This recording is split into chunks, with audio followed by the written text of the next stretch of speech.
Eh, Individuos o masa es un libro pequeño, corto, simple, sencillo, básico, que escribimos Luis Alfonso Herrera, Giuseppe Graterol y yo. Por allá en los años 2010, 2011, ya se ha publicado en una o dos reimpresiones y hemos hecho una serie de talleres en individuos o masa por todo el país. Contamos 183 talleres a diferentes grupos, desde estudiantes, a partidos políticos, a miembros de la comunidad, a líderes vecinales. La idea de nosotros al escribir ese libro era contrastar los principios de una organización social, política, económica, colectivista, frente a otra que más bien pusiera el acento, el énfasis es en la libertad del individuo. Esas dos formas de organización suponen la existencia de una serie de principios, valores, comprensiones, ideas, pero también instituciones que hacen que sean diferentes, y no solamente diferentes, sino incompatibles unas con otras. No se puede lograr las dos a la vez, o es el colectivo o es el individuo, y las consecuencias de las diferentes acciones van a afectar unas a otras. Entonces, queríamos era hacer eso y lo hicimos, bueno, obviamente de la manera más amplia, interdisciplinaria. Tomamos en cuenta la economía y entonces vimos luego, que es lo que estamos analizando el día de hoy, ya la última parte, cómo es la parte de moral, ética. Luego vemos también, bueno, cómo son las instituciones de derecho, las instituciones políticas en cada una de esos sistemas y contrastamos las características, los atributos, las formas, las ideas de un sistema colectivista y de un sistema individualista, de una manera muy básica. Bueno, ya analizamos los cuatro aspectos en que se diferencian estos dos sistemas cuando se ve las relaciones humanas desde el punto de vista de la producción e intercambio de bienes, es decir, desde la economía. Estamos hoy viendo cómo es el tema de la ética y la moral, es decir, las reglas que rigen el comportamiento, las consideraciones, los valores de las personas frente a las otras, frente a los otros miembros de la sociedad. Luego vamos a ver la parte de derecho, de política, y vamos a hacer esos contrastes en todos esos ámbitos. Hoy nos toca la segunda parte de ética y moral. Ya analizamos la semana pasada qué es lo que busca cada uno de los sistemas. Uno es la felicidad de todos, otro es más bien que la gente sea libre y sea ella la que, de acuerdo con su actividad, proyecto, suerte incluso, consiga su felicidad. El otro más bien trata de en quién justamente se pone el acento. Es el colectivo, llámese nación, pueblo, religión, es el colectivo por un lado, frente a el individuo, la libertad individual. Y hoy vamos a ver los otros dos aspectos relacionados con la ética que hemos querido contrastar. Para eso, como les decía, el profesor Luis Alfonso Herrera nos ha grabado este video. Son dos videos cortos. Les invito a que lo vean, que le presten mucha atención a Luis Alfonso. Luis Alfonso no solamente es abogado, sino también es licenciado en filosofía y ha reflexionado mucho sobre estos temas. Así que para mí, bueno, un placer, es un honor, es un orgullo realmente poder mostrarles y compartir con ustedes estas ideas de Luis Alfonso. Acuérdense que esta presentación la van a ver un poquito, es una presentación, es la que utilizábamos originalmente, Back to Basics. Es de los años 2012, tampoco es tanto. Pero bueno, para que lo tengan en cuenta, arrancamos con el video. Qué gustazo. Muchas gracias, Jaiber. En efecto, ya vimos en la primera parte del módulo lo relativo a lo que es la promesa básica y lo que es el objetivo fundamental en cada una de las sociedades, sea colectivista o sea individualista en el orden moral. Ahora vamos a ver entonces cuál sería el deber supremo. Sí, el servicio a otros, fundamentalmente a la patria, a la comunidad, al pueblo, o si es más bien el fundamento de ese deber el amor propio, la preservación de sí. Y avanzando en lo que sería entonces este tercer contraste en nuestra presentación, encontraremos como un signo propio de toda sociedad colectivista el que se nos diga que el deber fundamental es servir a otros de manera obligatoria. Y esto, entiéndase bien, al punto de abolir lo que es nuestro proyecto de vida, nuestras preferencias, nuestras metas, nuestros objetivos, ¿verdad? Desde el plano de la ética, porque en este tipo de sociedades la búsqueda del interés personal o el amor propio, el cuidado de sí, el cultivo de esos proyectos de vida, son más bien actividades censurables y hasta consideradas dañinas para el colectivo, porque de fondo lo que se entiende es que allí lo que hay es un egoísmo insano, ¿m? Una solo reflexión sobre lo que me conviene y lo que es útil para mí, sin importarme lo que las demás personas sientan o padezcan. De hecho, en estas sociedades, y a veces quienes piensan de esta manera en distintas sociedades, incluidas las abiertas, acuñan afirmaciones como esta: quien no vive para servir, no sirve para vivir.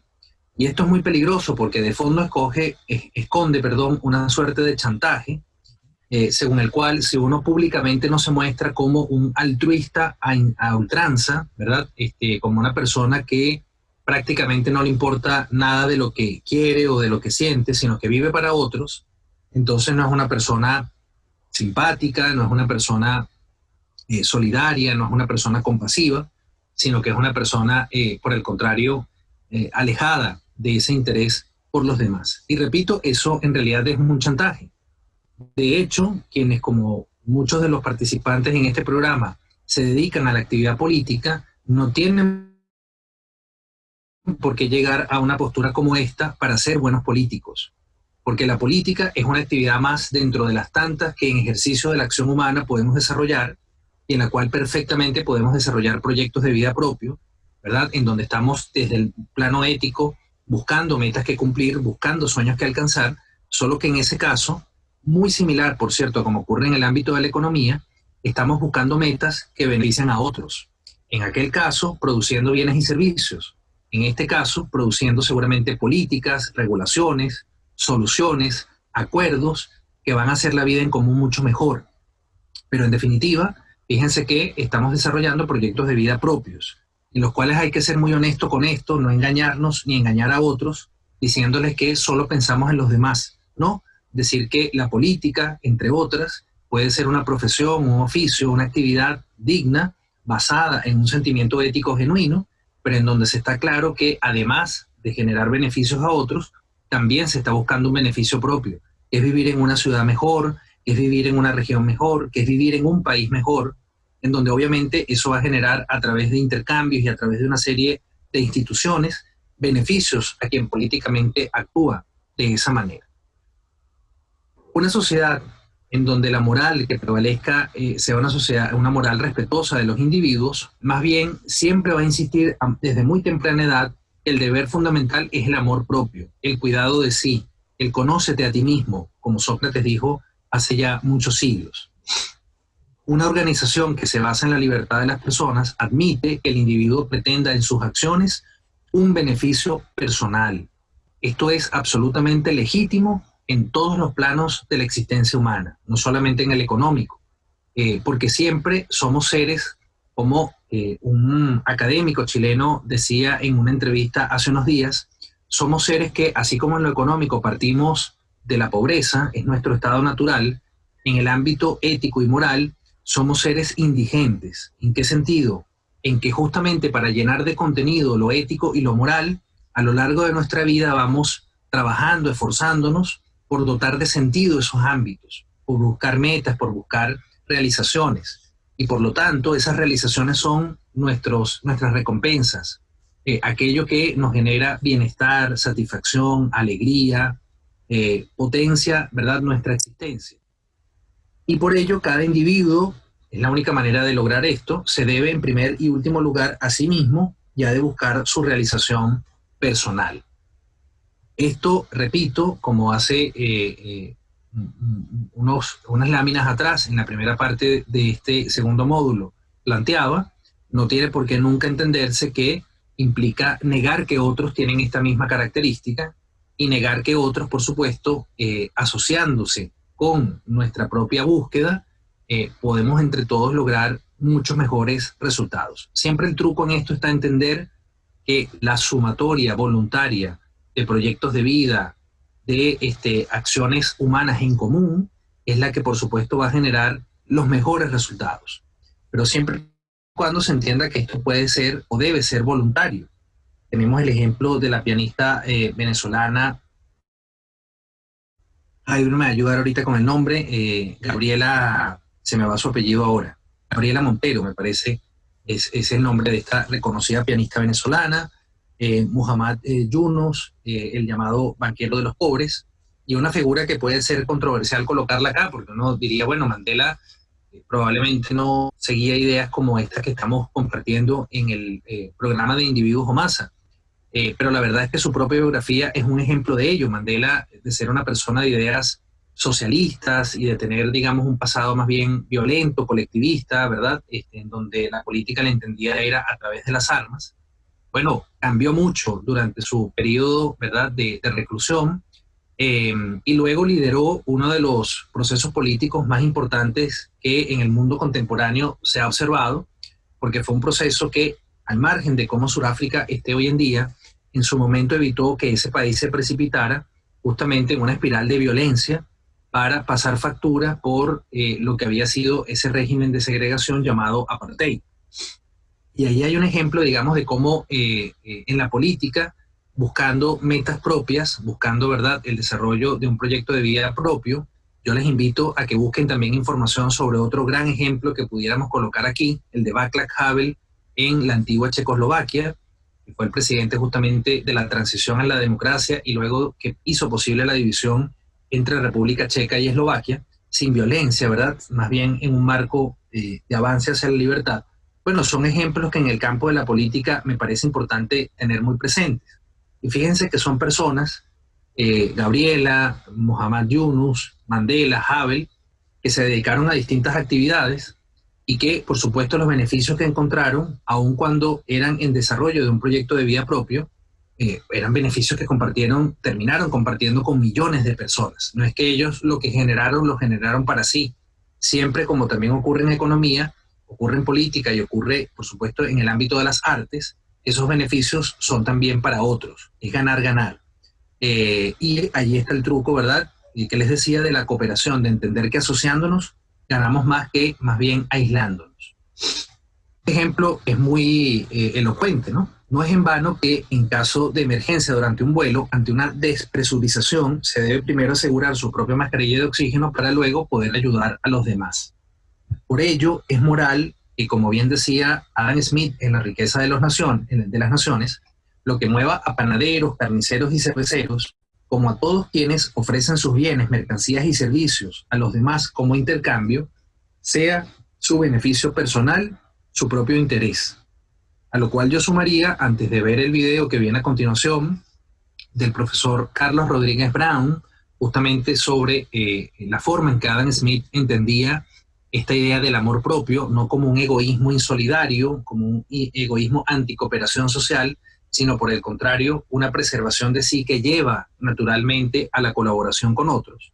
Insistir en una idea muy importante, Jaiber, y quienes nos están escuchando y viendo, y es que esta preservación de sí no tiene sentido si no está asociado a esa idea de cooperación, a esa idea de intercambio y a esa idea de preocupación por los otros, sobre todo en un campo tan complejo como el de la política.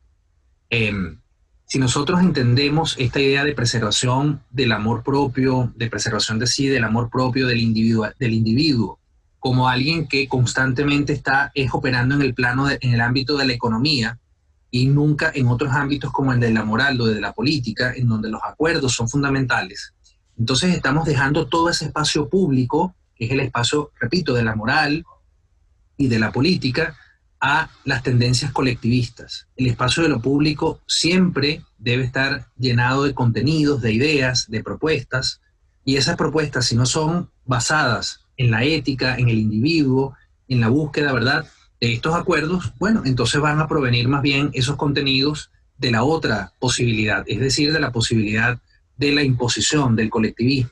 Y por lo tanto siempre la idea, que no tiene por qué ser colectivista, sino más bien una idea de vincularnos, de comunidad, es decir, de preocupación por la suerte de otros, debe estar presente en toda esta reflexión. Insisto, porque así como la libertad negativa degenera en voluntarismo, degenera en incluso pérdida de sentido, algo peor que el relativismo, es decir, en el nihilismo, si no está vinculada con la responsabilidad, con entender que nuestras acciones afectan a otros. Bueno, en este caso, sin una idea también importante, por ejemplo, de convivencia con otros, cuando estamos actuando, digamos, desde esta perspectiva de preservar nuestra propia dignidad y nuestro propio proyecto de vida, y también, ¿por qué no?, si esta idea de amor propio no está vinculada a la práctica de virtudes públicas, ¿verdad?, de comportarnos honestamente, de cumplir con nuestra palabra, de no prometer lo que no podemos cumplir, de, por supuesto, ser también solidarios desde el punto de vista de no entender que la desigualdad, aunque es natural como la vamos a ver, entonces no tiene por qué ser de alguna manera ayudada, ¿verdad?, a atenuar en los peores casos a través de acciones, ¿verdad?, no solo del emprendimiento empresarial, sino de otras, como por ejemplo lo que UED hoy día está trabajando en el ámbito de la educación privada. Bueno, son formas de preocuparnos por otros, que están vinculadas con virtudes como la prudencia, la justicia, virtudes como, ya decía, la compasión, por ejemplo. Es importante tener también ese contenido ético y no solamente conformarnos con defender la libertad negativa y defender el amor propio en el plano ético. Hay que siempre insistir en el plano moral, que de alguna manera es el fundamento de la acción política en toda sociedad.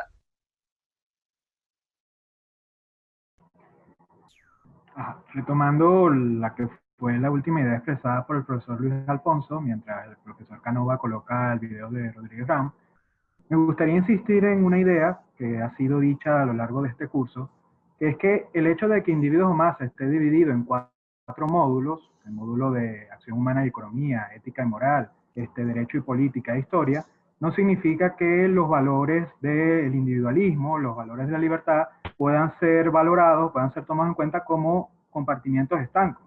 Es decir, uno pensaría, y muchos sistemas políticos venden la falsa aspiración de que uno puede tener libre mercado prescindiendo de un sistema democrático liberal o sin asumir los valores de la ética y de la moral liberal. Entonces, cuando nosotros hacemos esta presentación sobre la base de estos grandes cuatro temas, lo hacemos con fines didácticos, pero el asumir el modelo individualista es asumir en las cuatro grandes dimensiones y en todas las que engloba este tipo de valores.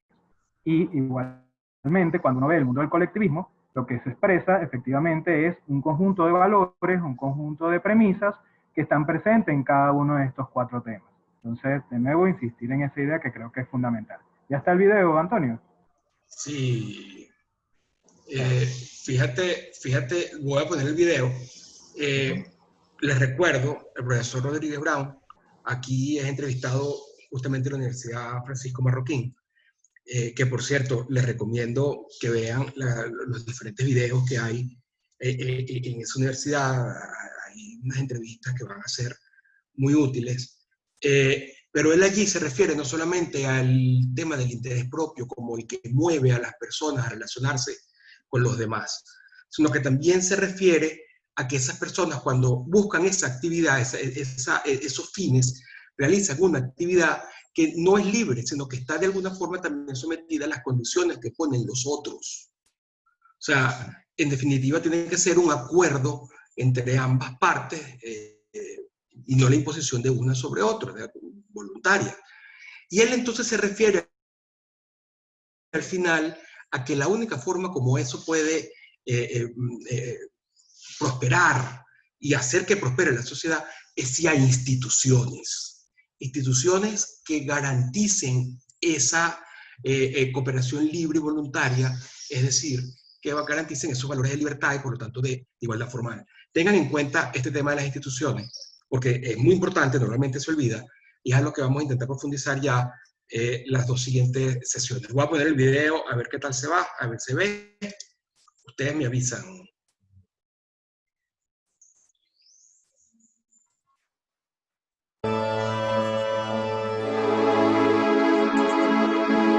Me gustaría conocer, Carlos, ¿qué opinas tú respecto a esta supuesta contradicción que existiría entre la riqueza de las naciones y la teoría de los cimientos morales en cuanto a la definición de la naturaleza humana?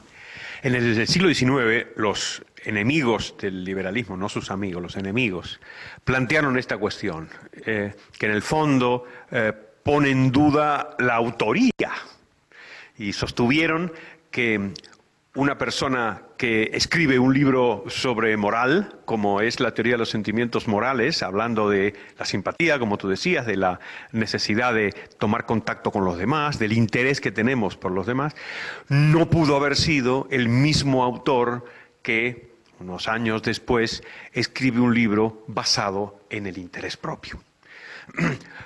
Yo creo que es una reivindicación equivocada y, entre otras cosas, tiene que ver con algo que tú has dicho, y es la búsqueda del propio interés no es igual al egoísmo, sino más bien al amor propio. En inglés esto resulta más claro porque tienen dos palabras que se parecen pero que no son iguales, que son la palabra self-love y selfishness.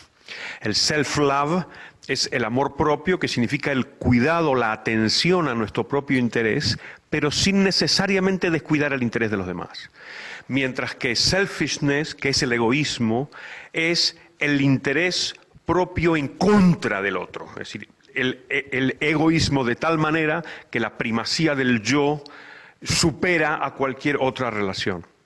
Si tomamos la idea del amor propio y no la idea del egoísmo, entonces las dos obras resultan armónicas y uno entiende que sean obras del mismo autor. De otras cosas resulta irónico que se considere a veces a Adam Smith una persona crudamente materialista, solamente interesada en el mundo de los negocios y tal. Al primero que le sorprendería sería él. Quiere decir que él probablemente no se consideraría ni siquiera un economista, porque no había asignatura de economía en su tiempo, y lo que era un catedrático de moral, era un catedrático de filosofía moral en Escocia, como tú muy bien has dicho. O sea que la búsqueda del propio interés está en armonía con la moral, y no es cierto que el mensaje de Adam Smith sea un mensaje egoísta, que prime los intereses más bastardos de las personas, sino que más bien está buscando siempre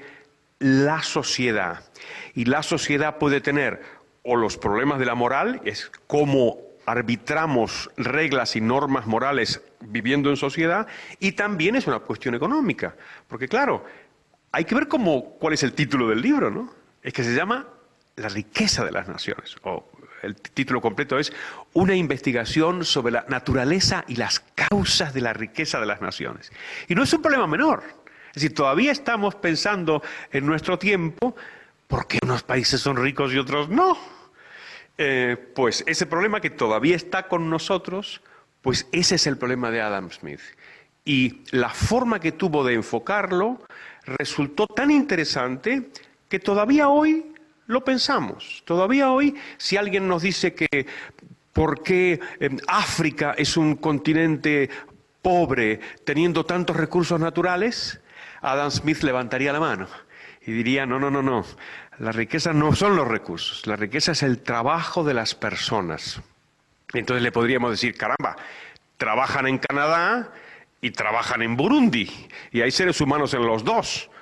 ¿Por qué el trabajo de los canadienses genera riqueza y el trabajo de los señores de Burundi no? Diría Adam Smith, es que no es simplemente el trabajo, no es solamente el esfuerzo aislado de las personas, sino que ese esfuerzo tiene que estar metido dentro de un marco institucional. Y esta idea de que no es nuestro esfuerzo, sino las instituciones, las leyes, la propiedad privada, la justicia, la paz, que todo eso tenga que ver con el desarrollo económico, es una idea tan interesante y tan profunda, pues que todavía la estudiamos. O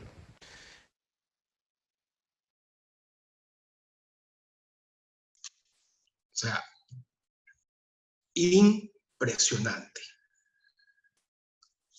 Yo les recomiendo que lean obviamente la riqueza de las naciones, pero solo después de que se hayan leído la teoría de los sentimientos morales de Adam Smith. El trabajo de Adam Smith realmente es maravilloso y hay que tomarlo en cuenta. Daba clases era de derecho, de jurisprudencia. No terminó de escribir al respecto, pero quedaron sus grabaciones de las clases y se puede buscar las lecciones de jurisprudencia para entender cómo se entendía el derecho y para darnos cuenta de lo lejos que estamos de él ahora. Pero bueno, creo que lo que deberíamos hacer es ver la última parte de ética y moral, también según lo expuso el profesor Luis Alfonso Herrera.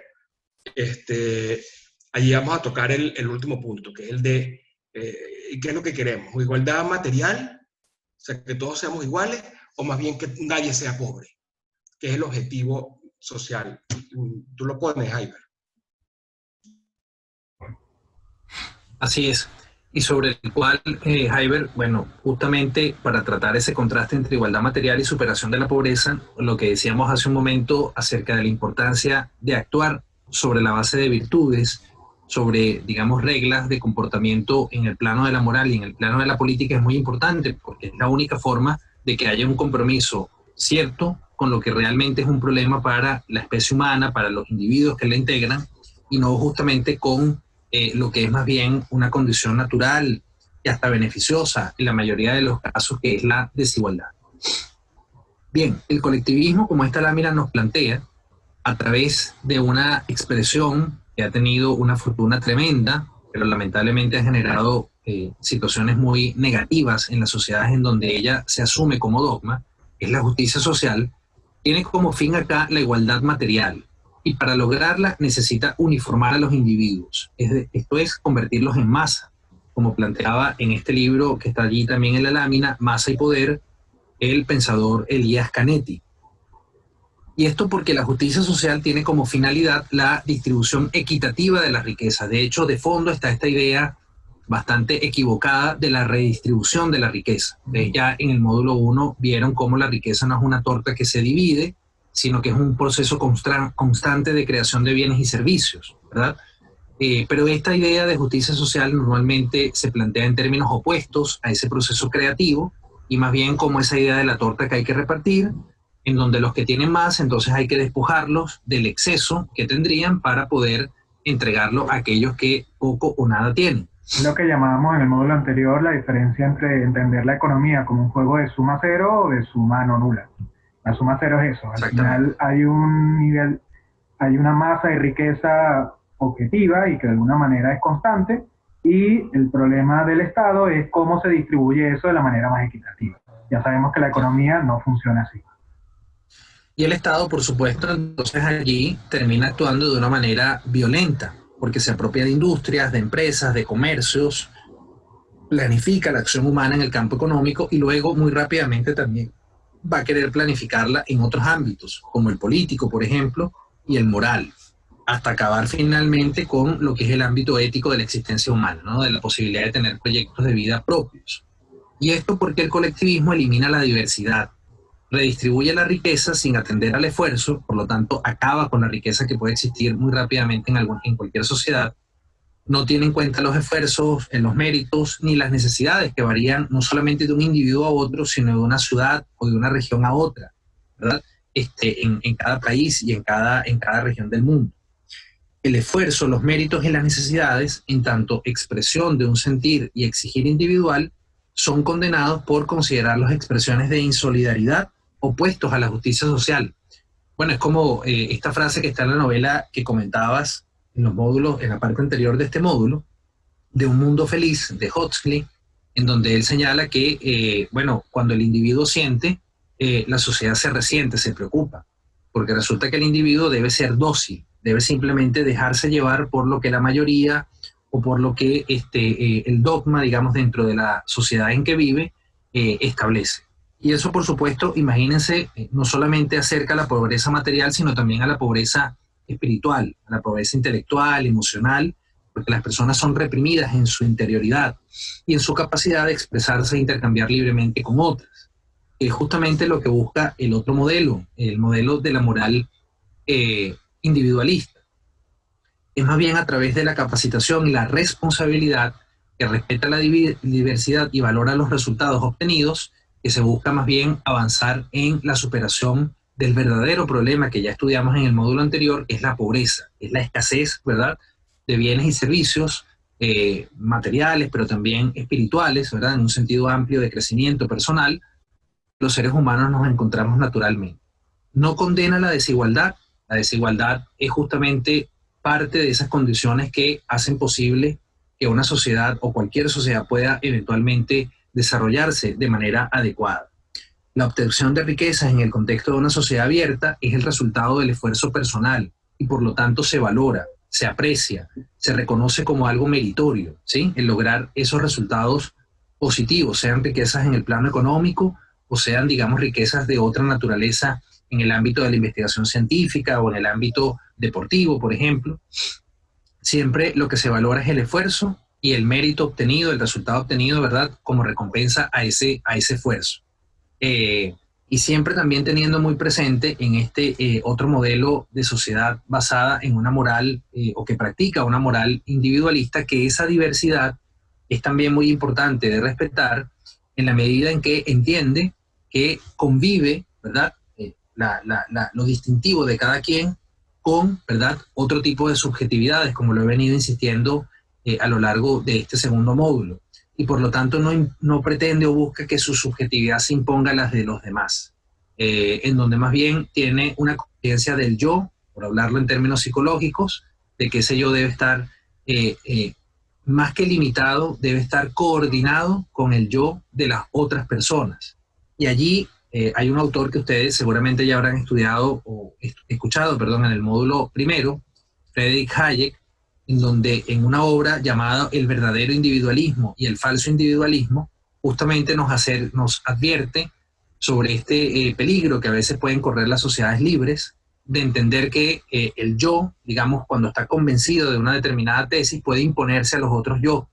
Fíjense que ahí no estamos hablando necesariamente de un colectivismo, pero sí de una actitud más o menos colectivista, porque es tender a pensar que la razón, por ejemplo, no tiene límites, y que el yo a través del cual se expresa esa razón es absolutamente incontestable e irrefutable. Y resulta que no, la razón es limitada, el entendimiento lo es.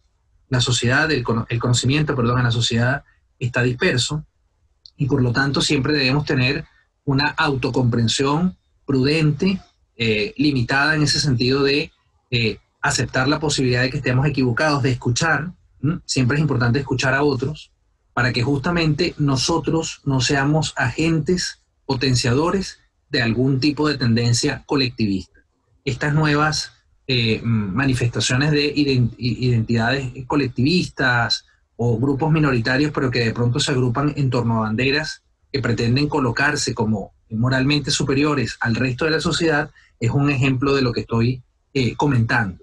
Existen discriminaciones e injusticias manifiestas, ¿verdad?, en todos estos casos de comunidades originarias, de mujeres, de distintas preferencias sexuales, y lo importante es atacar esas injusticias concretas, esas arbitrariedades y esas discriminaciones.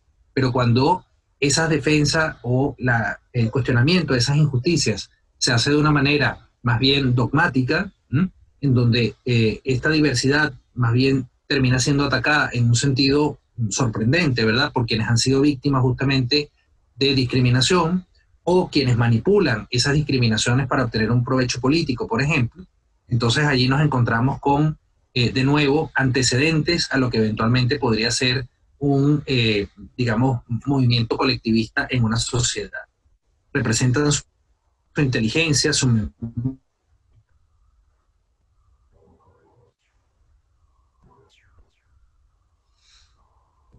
Bien, antes de la interrupción decía que los alumnos, ¿verdad?, en lo que es el proceso educativo, algunos habrán obtenido mayores calificaciones y otros incluso habrán reprobado. Una cosa muy importante en el ámbito moral que podríamos en este caso atender es: ¿acaso no riñe con la justicia el reasignar los puntos totales obtenidos por el curso de forma igual entre todos, bajando el promedio de los más esforzados y elevando artificiosamente el promedio de los menos esforzados? Bueno, eso es lo que ocurriría igualmente en el ámbito económico, o en el ámbito deportivo, o en cualquier ámbito en el cual normalmente, bueno, ustedes en un Estado de Derecho hoy en día con las investigaciones que tienen lo tienen bastante claro, ¿verdad? Que están desarrollando. La competencia es en gran medida el motor de una cantidad impresionante de procesos humanos y por lo tanto competimos en muchos ámbitos, pero fíjense, no en un sentido insidioso de competimos por ganarle al otro, por echarle en cara al otro que le ganamos. No, no, competimos porque es la forma en que naturalmente podemos avanzar. No podemos avanzar de otra manera en el desarrollo de nuestro proyecto de vida y en el desarrollo de nuestros sueños y nuestras metas. Pero incluso en esa competencia, las buenas acciones de los que más se destacan siempre sirven de guía o inspiración o ilustración para los que lo hacen menos. Lo que en cualquier caso sería injusto y contrario a una moral que respeta al individuo y a la ética, ¿verdad?, que forma parte de su existencia, de su naturaleza, es que resultados obtenidos de una manera legítima, bueno, pretendan en algún momento ser arrebatados por la fuerza y socializados, como se dice, con quienes no han participado en la fuerza, en el esfuerzo, en el riesgo, ¿verdad?, en la dedicación para lograr esos resultados. Por eso sostenemos que cuando la desigualdad no es producto de ilícitos, de trampas, de discriminación, de privilegios odiosos, es más bien motivo de estímulo y motor del desarrollo. ¿Hubo una interrupción? No, decía que cuando la desigualdad no es producto de la violencia, es legítima. Exactamente. Incluso es beneficiosa para la sociedad. Exactamente. Y cuando es producto de la violencia ya no es desigualdad, sino discriminación. Por ejemplo, un control de precios, un control de divisas, una estatización de recursos naturales, perfectamente puede entenderse como un acto de violencia y que genera discriminación, porque justamente le otorga sin ningún tipo de racionalidad ni justificación un poder casi absoluto a un puñado muy pequeño de seres humanos, normalmente de los más desinformados que se pueden encontrar en una sociedad, porque corresponden a burócratas mal entrenados o a políticos que están más bien en busca del saqueo y no del bien común, ¿verdad? Bueno, un poder formidable para administrar divisas, para administrar renta petrolera, para administrar el proceso económico, y justamente de allí lo que va a salir es discriminación, allí lo que van a salir son privilegios y nunca van a derivarse resultados honestos basados en el esfuerzo, como por ejemplo el de los deportistas.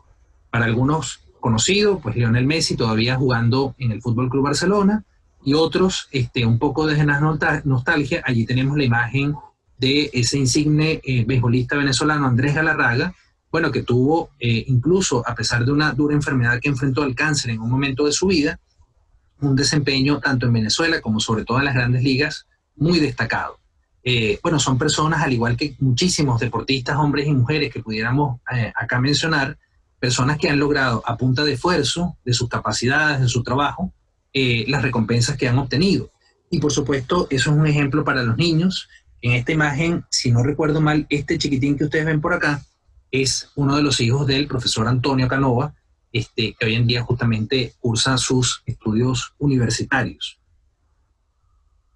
Cerremos este segundo módulo con esta reflexión del profesor Gabriel Said, quien por cierto tiene interesantes trabajos sobre estos temas por internet. Ustedes lo pueden conseguir sobre todo en la revista Letras Libres.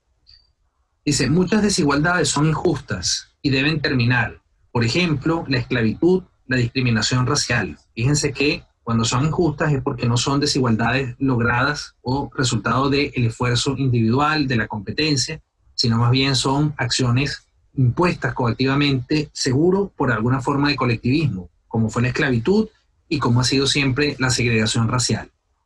Pero la desigualdad económica, por ejemplo, o la deportiva, o la científica incluso, no tienen esa importancia, no son injustas por sí mismas, ni pueden impedirse.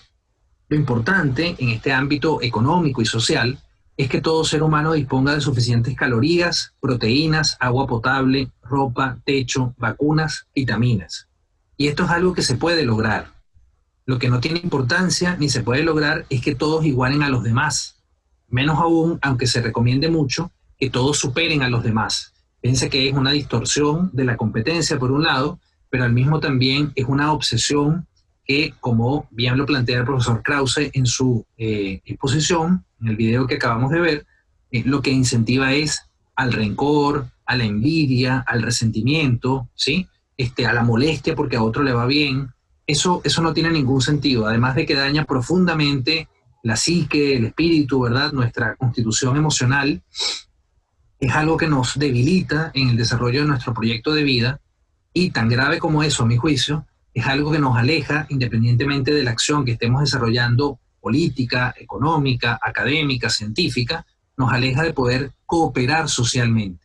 Cooperar socialmente es muy importante, es una meta que me parece en Venezuela durante muchas décadas faltó, y eso explica en buena medida la caída de nuestro país en esta situación desastrosa, dolorosa para todos nosotros, pero justamente esa cooperación social que pasa por el respeto del individuo, de su dimensión ética, del ámbito moral, de no ser chantajeados por ninguna forma de corrección política, y mucho menos amparar estas expresiones colectivistas de servilismo, de autoritarismo o de paternalismo estatal, es lo que necesitamos justamente para avanzar en esa dirección de que todo ser humano, ojalá en la mayoría de los casos con su propio esfuerzo, pueda disponer de condiciones materiales y espirituales para llevar una vida digna y libre, próspera para sí, para sus familias y por supuesto para la comunidad de la que es parte.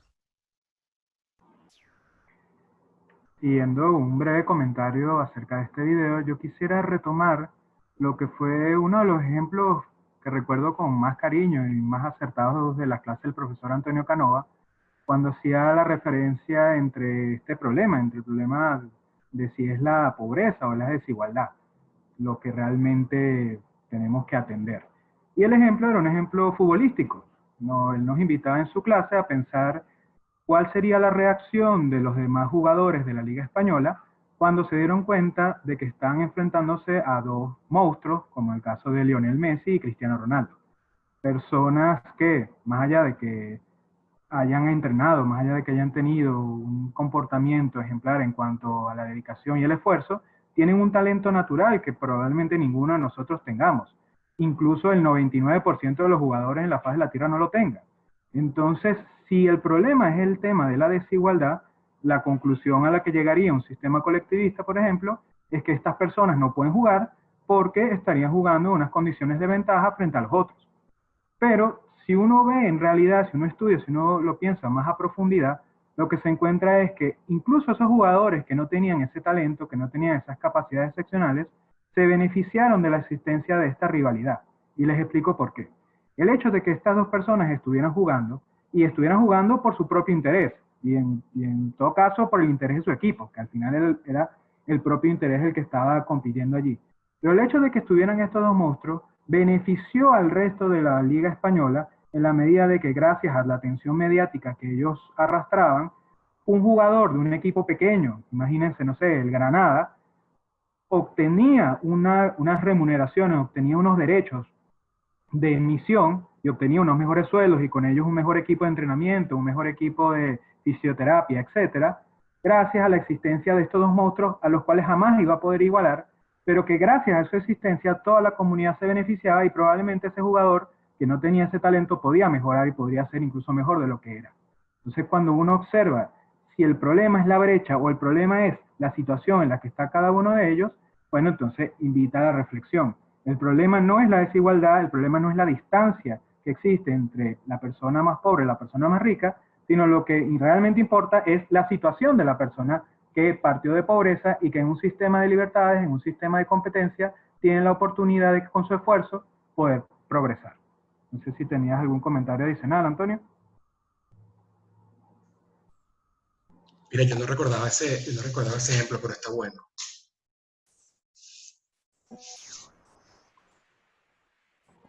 Sí, lo recordamos en la clase con mucho cariño porque es eso, si uno traslada eso que uno ve en el fútbol, que pareciera algo insignificante, algo que podemos cualquiera de nosotros sentarnos a hablar un rato, si eso lo trasladamos a la economía, si eso lo trasladamos a otros órdenes, vemos que en el fondo los mismos valores, las mismas reglas operan allí. Y muchas veces a la gente le cuesta identificarlas en esos otros órdenes. Miren, estábamos conversando cuando preparábamos esto, Vanessa y yo, de que justamente a esto es a lo que se refiere La rebelión de Atlas. Esa novela espectacular de Ayn Rand, Sí, totalmente, porque la gente ve que Atlas es como un dios griego muy lejano a la realidad, pero ¿y si en vez de ser un dios griego somos cada uno de nosotros que como empresarios y con nuestro ingenio creamos riquezas y logramos grandes cosas Es y tan eso hace que el sencillo, mercado funcione y todos nos beneficiemos? es tan sencillo como eso. En verdad que a los efectos de entender la ética del sistema y por qué no son los que tienen más, es decir, los que están creando más riqueza, los que terminan convirtiéndose en un problema. Yo quería hacer como 2 o 3 comentarios e invitarlos a que vean el video que grabó el profesor Ricardo Baroni en Universitas Fundación, que por lo demás Universitas Fundación tiene una alianza con un Estado de Derecho. Vamos a comenzar a tener unos programas fijos allá, que se llama Los 7 pecados capitales del Estado social. ¿Y por qué eso es importante? Es importante por lo siguiente. La igualdad realmente, la desigualdad realmente se genera en cualquier sistema económico. Y la desigualdad genera, además, molestia en las personas. Eso tiene una explicación evolutiva que yo sé que luego vamos a analizar un poco más a fondo con Valentina cuando recomendemos el libro de la mente de los justos. O sea, hay una explicación para sentirnos molestos ante la desigualdad y el capitalismo genera eso. Y la actividad económica, el libre mercado genera eso. Entonces, siempre se han buscado, frente a esa reacción negativa frente a la desigualdad, se han buscado correctivos. ¿Correctivos como? Obligatorios, coactivos. Se ha buscado a través del Estado, del poder, de la autoridad, reducir esa desigualdad. Y eso es lo que, bueno, buscó, por ejemplo, el comunismo, y crear en cambio una clase igualitaria. No lo logró. Es lo que intentaron sistemas menos drásticos, como el nazismo o el fascismo. Era un sistema donde se buscaba que el Estado tuviera el control de las propiedades, de la economía, aun cuando no fuese un control directo y personal. Podrían haber personas que sean, más que empresarios, gestores de las decisiones económicas adoptadas por el Estado a través de legislación. O podría serla incluso la democracia social, que es esa democracia que se instaura, bueno, en la República de Weimar, donde había un control de la economía cuando fue limitado, pero no había. O donde existía la obligación del Estado de proveer una serie de servicios, que es toda esta parte redistributiva, pero que en definitiva es una intervención en la economía. Ese Estado social que termina convirtiéndose en estado de bienestar o incluso en estado neoliberal, porque el estado neoliberal es una forma de estado social, allí no hay un liberalismo, nada más y nada menos porque, por ejemplo, todos los estados tienen el control del dinero. La cosa es que el estado social que es el menos invasivo, lo que explica Ricardo Baroni en su exposición, que le invito a que la lean, es que ahí hay unos errores gravísimos, tanto desde el punto de vista conceptual, del punto de vista de la justicia, desde el punto de vista incluso de que combina con la naturaleza humana de ese estado. Yo aquí tengo la presentación que utilizó Ricardo para ese, no sé si ya se logró compartir pantalla. Todavía no sale la presentación. Ahora sí. Me avisan cuando salga. Esta es la presentación de Ricardo. Ya salió. Voy muy brevemente, voy a mostrarle algunas de las cosas, pero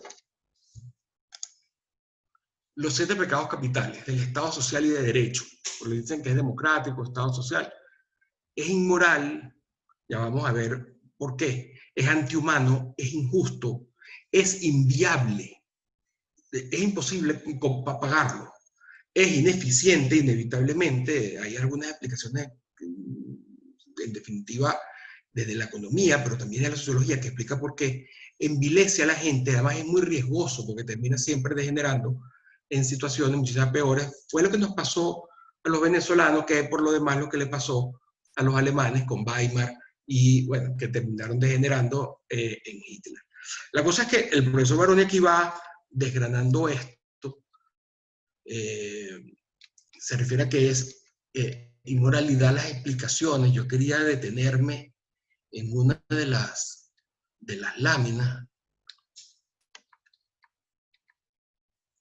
Bueno, obviamente aquí ven sobre el tema de los impuestos. Fíjense esto, en el Estado social se paga tantos impuestos como que muchos de ellos uno comenzaría a trabajar desde enero hasta julio, 28 de julio, se da el día de la liberación fiscal. De ahí en adelante lo que ganan las personas no sería impuesto, es decir, más de la mitad queda en impuesto. Y es de alguna forma inmoral, porque fíjense, el Estado social regula las cosas que pueden hacer las personas, las dirige, le da órdenes, es coactivo.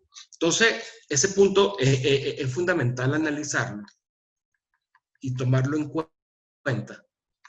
Pero yo quería llegar acá a que también es peligroso. Y ojalá me pueda detener en una de las que tiene Ricardo. Bueno, ahí hay un libro que está buenísimo que acaba de pasar, que es el de Después del Estado de Bienestar. Lo tenemos disponible, se lo podemos mandar. Ricardo Antonio, llega... Ricardo, me pude conectar. Bueno, ya verán que es una presentación realmente larga. ¡Epa, Ricardo! ¡Qué maravilla que estés acá! Bueno, nada, quería pararme nada más y nada menos que en la advertencia que nos hizo Carlos Rangel sobre lo que estaba pasando en Venezuela, pero te cedo el micrófono para que expliques acá. Dime dónde quieres ir y ahí me paro, Ricardo, para que nos hables sobre tu presentación. Ya estoy diciéndole que deberían irse a Universitas en el link a ver luego ese video. Bueno, yo creo que lo más importante del Estado social y que realmente nos terminó pasando, como bien dijiste, yo creo que debemos ir al último pecado, que es peligroso. Porque ahí hay una información, unos gráficos que es importante comentarlo. Y después, bueno, en otro programa podemos comentar el resto, que tampoco son baladí, ¿no? Tampoco son poca cosa. Pero el último evidencia realmente lo que nos sucedió a los venezolanos. Y que confirma la tesis de Hayek en Camino de Servidumbre.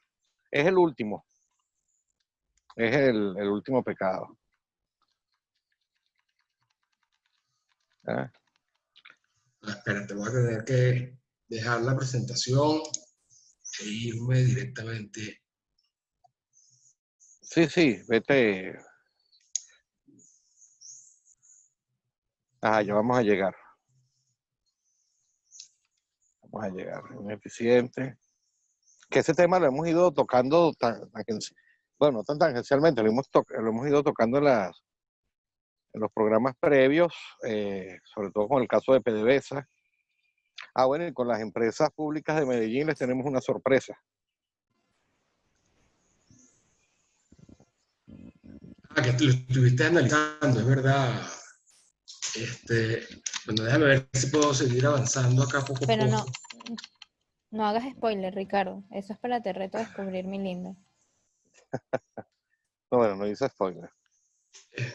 Por eso te aviso. Te fuiste muy adelante, tienes que retroceder. Tienes que retroceder, está antes de eso. Ajá. El último pecado es que era peligroso. Sí. Bueno, puedo ir adelantando un poco, lo interesante sería leer la cita literal. Mientras Antonio llega a esa lámina, Carlos Rangel, para los más jóvenes que no lo conozcan, periodista, esposo de Sofía Inver, por muchos años tuvo un programa de televisión en varios canales de entrevistas. Y en el año 83 es entrevistado por Marcel Granier en Radio Caracas Televisión, creo que el 30 de mayo del 83. Aquí está. Ok, Antonio, yo lo que sí te voy a pedir, porque estoy conectado desde el smartphone, si puedes leer esta parte. Aquí, es el 30 de mayo, efectivamente. Si tú puedes leerlo, porque yo con el smartphone no lo logro ver. Esa cita. Esto es la que sigue, es una transcripción literal de lo que Carlos Rangel le dice a Marcel Granier. Entonces, si puedes hacer la lectura, Antonio, porque no la puedo leer desde aquí. Ajá. Vale. Una de las cosas de las que no se dan cuenta nuestros dirigentes políticos es que por las vías que nos han traído están amenazando no solamente la economía, que ya está en ruina, sino amenazando la libertad política en Venezuela. Si continuamos dándole al Estado o tolerando la omnipotencia del Estado en Venezuela, llegará el momento en que nadie se atreverá a disentir de los gobiernos, en que decir estas cosas que estamos diciendo esta noche, Marcel y yo en este programa, sería peligroso. Quien pretenda que en Venezuela la solución al desastre que nos ha ocurrido está en un golpe militar o en una dictadura no sabe lo que están proponiendo. Aquí no hemos conocido en Venezuela dictaduras militares realmente duras, y esto puede parecer sorprendente. Gómez no tuvo más de 150 presos políticos. Gómez jamás puso preso a una mujer. ¿Cuántos fueron los presos y los muertos de Pérez Jiménez comparados con los que hubo en Uruguay y en Argentina? Aquí no requería matar mucha gente. De hecho, mató a muy pocos. No requería meter presa a mucha gente. De hecho, metió a muy poca gente presa.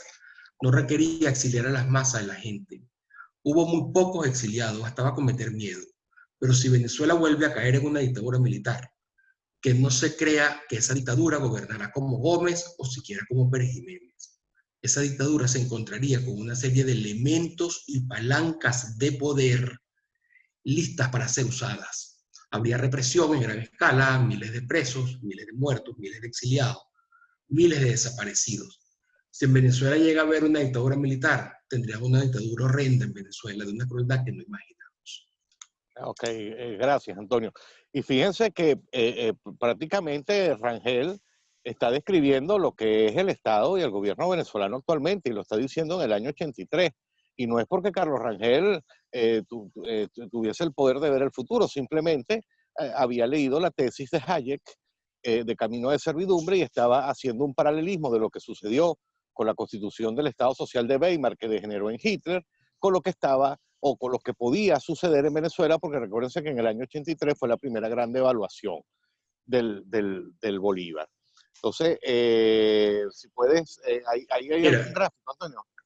No, Ricardo, ya dejé de compartir pantalla. Ok. Entonces, la idea es que los que quieran, obviamente, profundizar sobre este tema y darse cuenta por qué es tan peligroso el Estado social, que es el menos invasivo de los mecanismos, de los modelos donde se ejerce la violencia para acabar con esa desigualdad que tanto nos molesta, porque ese Estado social termina siempre degenerando no solamente demagogia, populismo, sino al final en una tiranía. Fíjense algo, una de las cosas que tenemos que analizar con cuidado y seriedad siempre es este tema de la desigualdad, y hay que tenerlo muy, pero muy en cuenta.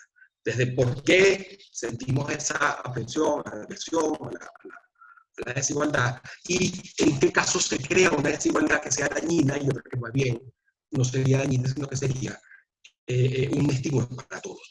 Alguien hablaba en alguna ocasión de que en cuanto a la desigualdad se podría hablar que hay una que es como el colesterol, que puede ser el bueno y el malo.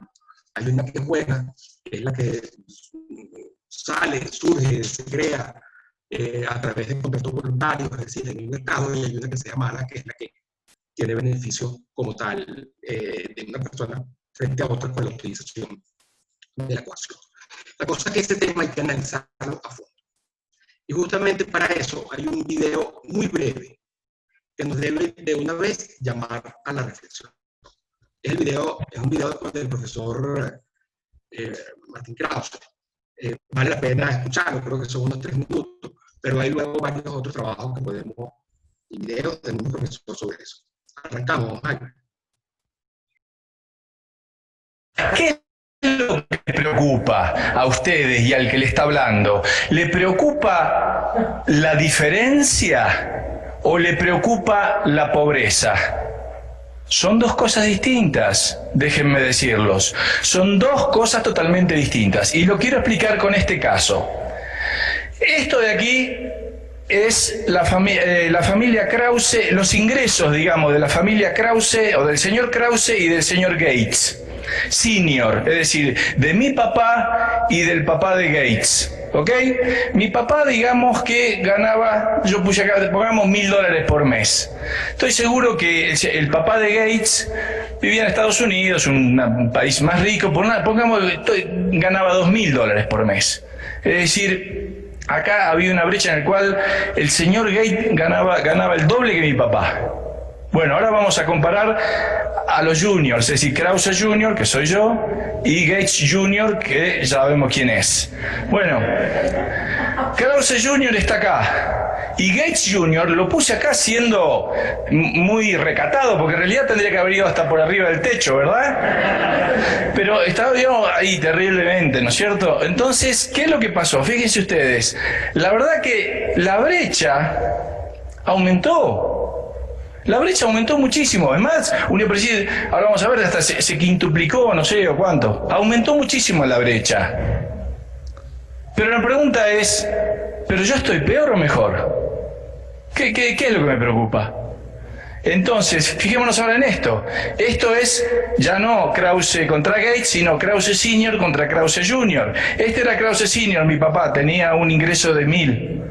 Y yo ahora me puse uno de 5, no sé, no le digan a la agencia de recaudadora de impuestos por las dudas. Pero digamos, no creo, es mentira, pero es dispuesto para el gráfico nomás. Pero digamos, pasamos de mi papá a mí, de 1.000 a 5.000, yo aumenté 5 veces. Ahora, la diferencia con Gates aumentó muchísimo. Ahora, la pregunta es, ¿qué me importa? ¿La diferencia o me importa si mejoramos o no mejoramos?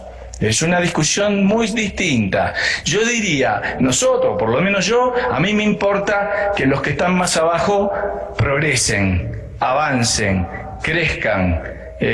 Si se aumentó o no la brecha, no me importa. Si Gates se hizo recontramillonario, no me importa. Además, de hecho, es un premio en última instancia a contribuciones que le han hecho que me han permitido a mí también aumentar de 1.000 a 5.000. Porque yo ahora tengo laptops y computadoras que mi papá no tenía. Y eso me ha permitido a mí ser más productivo de lo que él era. Y me ha hecho mi vida más fácil. Entonces, realmente creo que hay una enorme hipocresía cuando nos enfrentamos contra la crítica de la mala distribución del ingreso. Perdón, entonces no nos importa la distribución del ingreso, nos importa si los pobres, a mí me importan a vos te importará la distribución del ingreso, a mí me importan los pobres. Y yo quiero saber si los pobres le están yendo mejor y si están avanzando y si tienen más oportunidades de progreso. Y no me importa si esa brecha va mal, eso ya me suena a envidia.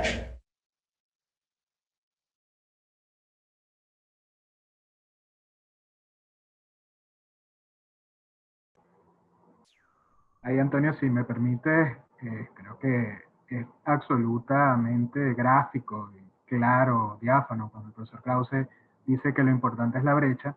Y yo observo con preocupación porque si uno va a las redes sociales, hay movimientos enteros que propugnan la desaparición de los billonarios. Es decir, esas personas que tienen patrimonios de 10.000, 50.000 millones de dólares. Ahí hay dos reflexiones. Primero, que no entienden, o sea, confunden lo que es liquidez con patrimonio. Porque Bill Gates o Jeff Bezos, el presidente, el dueño de Amazon, no es que tengan 80.000 millones de dólares en su casa guardados, lo que tienen son acciones y porque su compañía vale, efectivamente se dice que tienen ese patrimonio, pero si ellos vendieran esas acciones en un día no obtendrían ese precio porque directamente el precio de la compañía caería abajo. Pero más allá de eso, el hecho de que Jeff Bezos tenga 80.000 millones en patrimonio es un premio, es una recompensa al bien que le ha hecho a toda la humanidad en, por ejemplo, cada uno de nosotros que con las limitaciones del caso, puede comprar algo en Amazon. Es decir, imagínense la diferencia en términos de productividad, de eficiencia en el uso de los recursos que supone desde mi propia casa poder comprar lo que yo quiera a un mejor precio y que me lo traigan directamente a mi casa, a tener que utilizar un canal tradicional, de ir a una tienda, buscar, y más en tiempos de pandemia, arriesgarme a contraer una enfermedad. Entonces, aquí simplemente para terminar, y en este sentido de seguir contando anécdotas, tengo un amigo que vive en Argentina, residenciado en Argentina, que es ingeniero, compró una computadora y de alguna manera quiso comprar varias partes en diferentes sitios. Las partes que compró en Amazon, es decir, que venían de Estados Unidos, llegaron en 3 días. Las partes que compró en Argentina, directamente donde él vivía, tardaron 1 mes y medio. sea, imagínense esa diferencia, ese premio a la innovación es producto a ese beneficio que le está dando a toda la sociedad un buen producto, un buen servicio que legítimamente se ha posicionado en el mercado y que en un mundo de libre competencia podrá ser superado perfectamente en un futuro por una mejor tecnología. Y ya hablaremos de eso. Y aquí quiero complementar que Jeff Bezos no es millonario de cuna. Jeff Bezos es hijo de una madre soltera que después se casa con un cubano que fue su padrastro.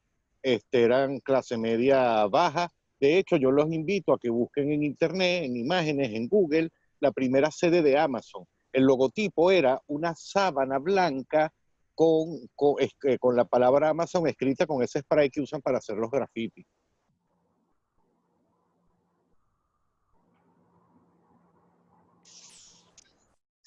Miren, pero el tema de la desigualdad y la pobreza es un aspecto que hay que analizar con seriedad y con mucho cuidado.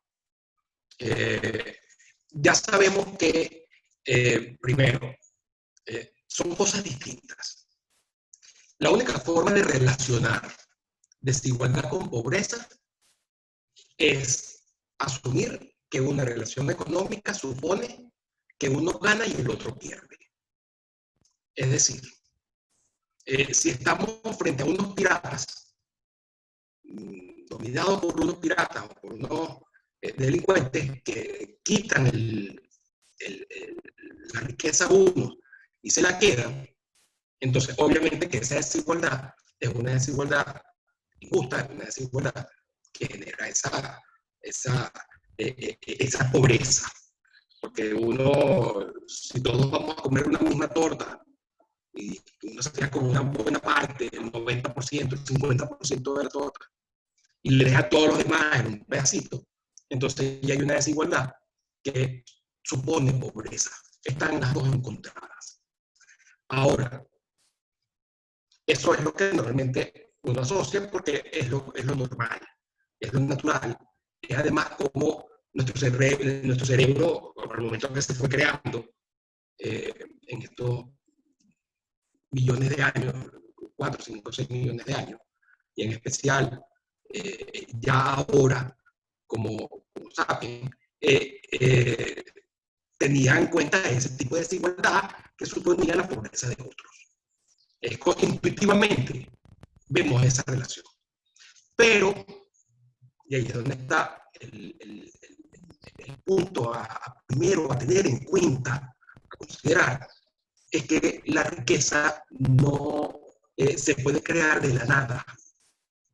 La riqueza tiene que ver con la actividad que realizan las personas de transformación de la naturaleza para generar algo que funcione y que las personas, para los demás, para satisfacer sus necesidades, deseos, caprichos, comodidades, seguridad, y que las personas quieran libremente adquirir.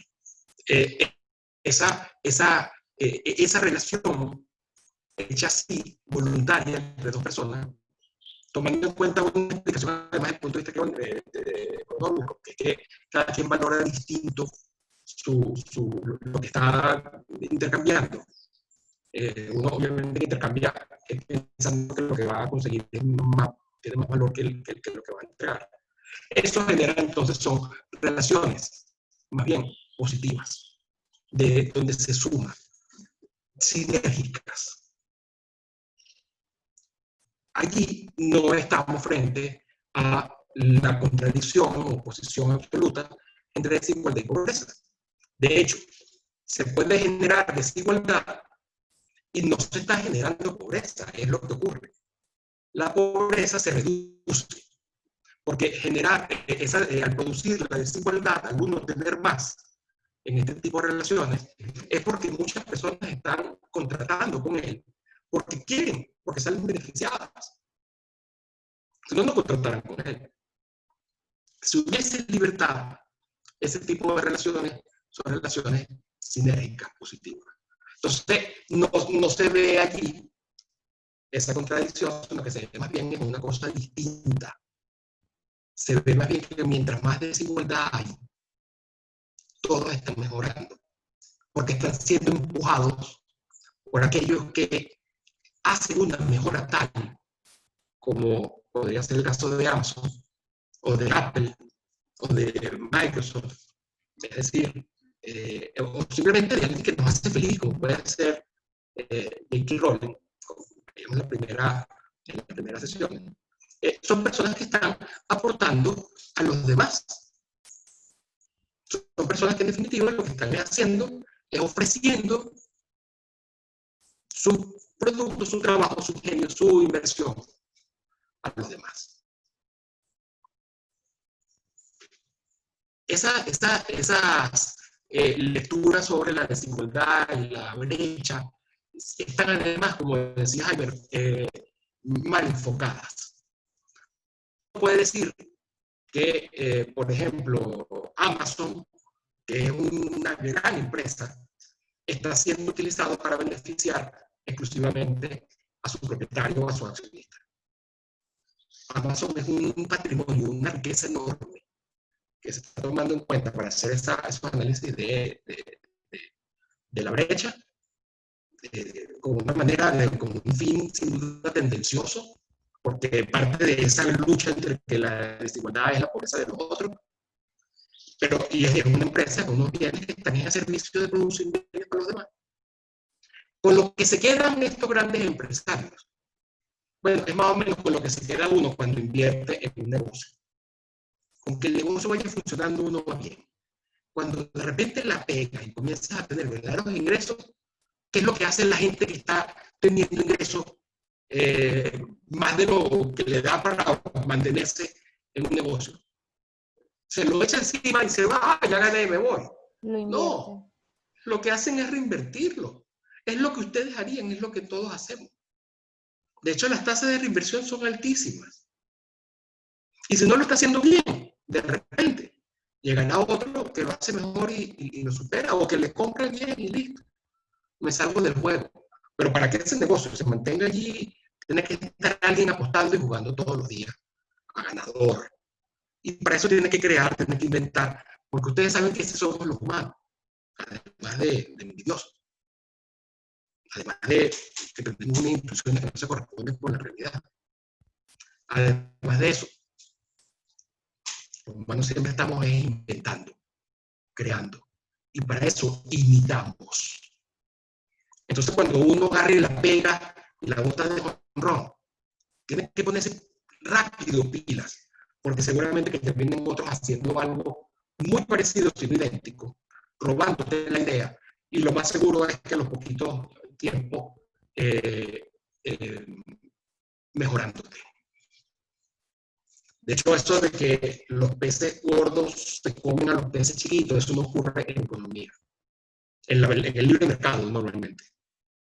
Normalmente lo que ocurre es que de repente un pez se convierte en muy grande, muy gordo, porque tenía un nicho donde no había mayor competencia, porque logró satisfacer de una manera que no lo hacía nadie antes o de una manera tan eficiente los demás.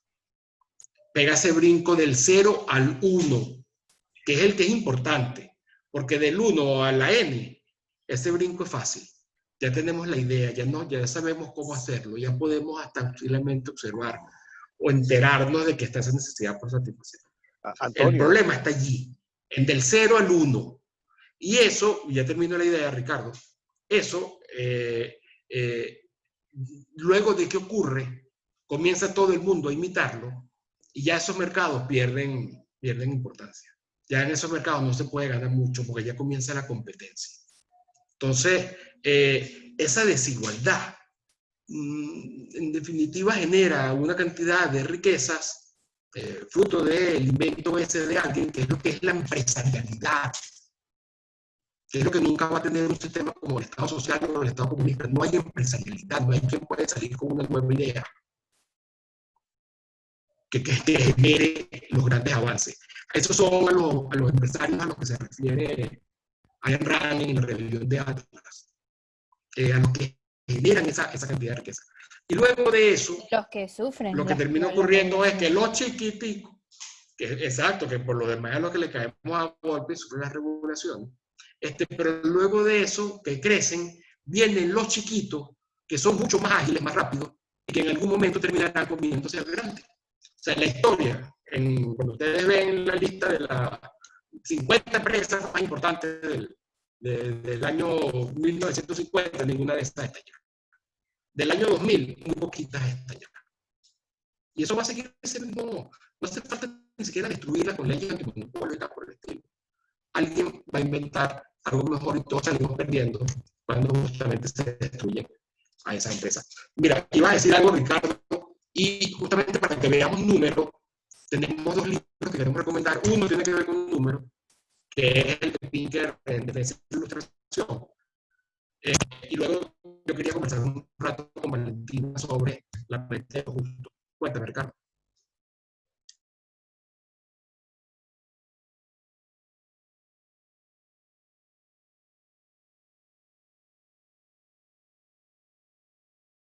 Ricardo, Creo que ¿estás allí?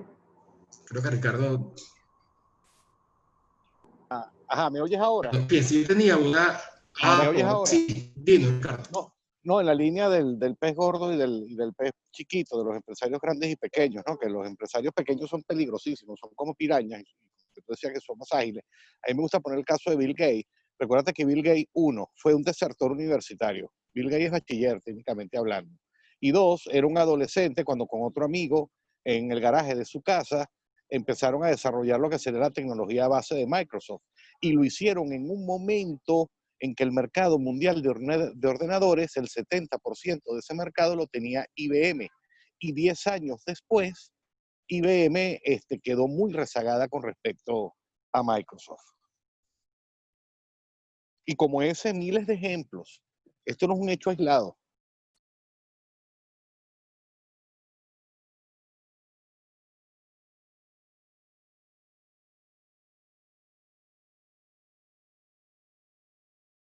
Estoy intentando compartir pantalla para que vean esta pequeña recomendación de un libro del profesor Pinker. El profesor Pinker es profesor en la Universidad de Harvard. Si buscan en estos días en Google, se van a dar cuenta de la crítica a la que ha estado sometido por sus trabajos sobre psicología evolutiva. Vale la pena leer sus trabajos iniciales, donde trata sobre el instinto del lenguaje y sobre el poder que tienen las palabras. Pero el profesor Pinker tiene uno de sus últimos libros, se llama En defensa de la ilustración. No sé por qué no me carga acá. Déjenme ver si logro activarlo. Y en ese libro tiene una serie de datos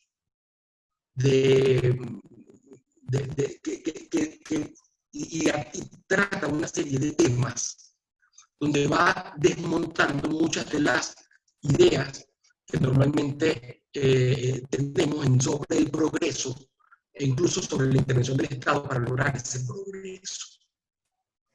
De ahí sacamos unas cuantas... Se nos va a mostrar. Ok.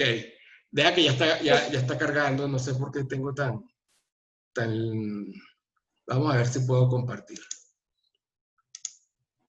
Es un libro que hay que revisar porque es muchísima información, muchísimos datos que, por ejemplo, Ricardo se ha encargado de contrastar y que obviamente son datos ciertos. El profesor Pinker no se puede dar ese lujo de no poner esos datos y hace un planteamiento bien amplio de lo que es la ilustración, que en definitiva son los valores en los cuales escribió justamente Adam Smith, Adam Ferguson, David Hume, y que defendía, entre otras cosas, no solamente la conciencia, sino la libertad de las personas al momento de actuar. Yo creo que ya se debe haber cargado, ¿sí o no?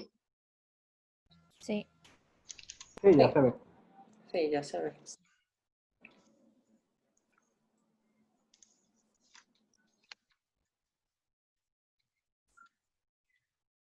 Miren, aquí puse tres trabajos del profesor Pinker. Este listito de lenguaje es complicadísimo. Hay uno sobre el significado de las palabras. Los ángeles que llevamos dentro. Es una explicación con datos científicos sobre cómo ha venido disminuyendo la violencia a lo largo de la historia, lo cual es normalmente comprensible porque los humanos nos hemos ido cada vez sensibilizando y tomando una postura distinta frente al otro. O sea, nuestra moral se ha ido refinando, igualito que nuestros huesos. Estamos cada vez más gráciles, hay menos violencia. Ese trabajo del profesor Pinker es verdaderamente increíble. Recuerden que es psicólogo evolutivo y que entonces tiene esa explicación que se corresponde en definitiva con la realidad y que es lo que le lleva luego a escribir en esta especie de trilogía la tabla rasa, sobre el cual conversamos la semana pasada. Les quiero traer 3 gráficos que aparecen acá. Fíjense cómo ha venido disminuyendo la pobreza extrema desde 1820 hasta ahora. ¿Qué ha impulsado esa disminución de la violencia? Bueno, básicamente estamos hablando ya de los años en que comienza de la pobreza. Comienza ya la revolución industrial. Antes de eso, esa línea se mantenía entre el 100 y el 90% por 20.000 años, 200.000 años, que es lo que tiene Sapiens en la Tierra. Y cuando uno ve en el trabajo del profesor Pinker, cómo funciona esto de la pobreza extrema, también nos damos cuenta de que son mediciones que hay que tomar en cuenta con cuidado. Fíjense algo, la movilidad social. Los que están en el nivel más pobre no están allí por siempre. De hecho, no recuerdo el número, pero creo que el 90% salen de ese nivel de pobreza extrema. De hecho, cualquier persona que comience a trabajar seguramente que va a ser clasificado en nivel de pobreza extrema. Otro punto que hay que tomar en cuenta es que, bueno, obviamente siempre va a haber un 10% más pobre, obvio. Porque si son 100%, va a haber un 10% más pobre. Entonces, el tema es cuán pobres son. Y entonces allí hay una cantidad de gráficos que también están en este trabajo, que demuestra que en los países donde hay más mercado, es decir, más libre, y donde hay menos intervención estatal para reducir la pobreza, son países que están muchísimo mejor en cuanto a la producción de riqueza, pero además, ¿qué se entiende por pobreza? El 25% de los países más ricos, de los países más libres, es decir, donde hay menos Estado, menos regulación, un pobre tiene al año unos $11.000. En los países donde hay más intervención estatal, un pobre tiene al año $1.500. O sea, las diferencias son verdaderamente abismales. Así que este tema de la pobreza hay que verlo con mucho cuidado. Yo les recomiendo que analicen este trabajo del profesor Pinker, que tiene un capítulo sobre la pobreza que vale la pena analizar. Número de personas que viven en pobreza extrema, como un número de personas que viven, o sea, aquí él lo que está analizando es, fíjense cómo la pobreza va bajando, y no hay prácticamente ya pobreza extrema. Y en el último gráfico que queremos traerle es muy importante, que es esto de lo que estaba hablando, que los pobres sí siguen siendo el 10% más pobre o el 15% más pobre, pero que están cada vez mejor. Miren qué rápido ha habido este cambio en los índices de pobreza y riqueza. Es dólares al año 2010, al año 2011. Bueno, fíjense, en 1800 es este mapa, la primera curva que se ve ahí, donde había muy poca riqueza y donde prácticamente todo el mundo estaba atrás de la línea de la pobreza extrema.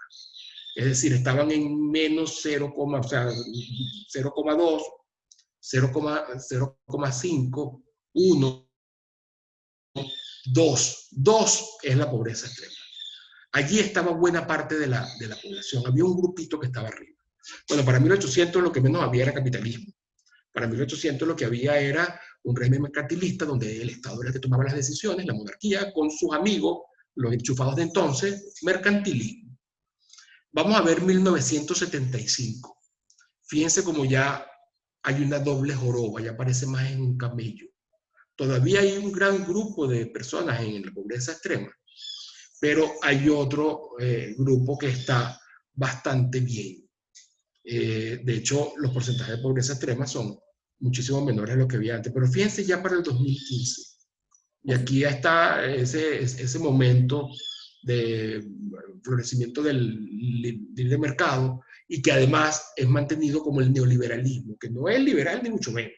Allí hay controles que no se imaginan cuánto.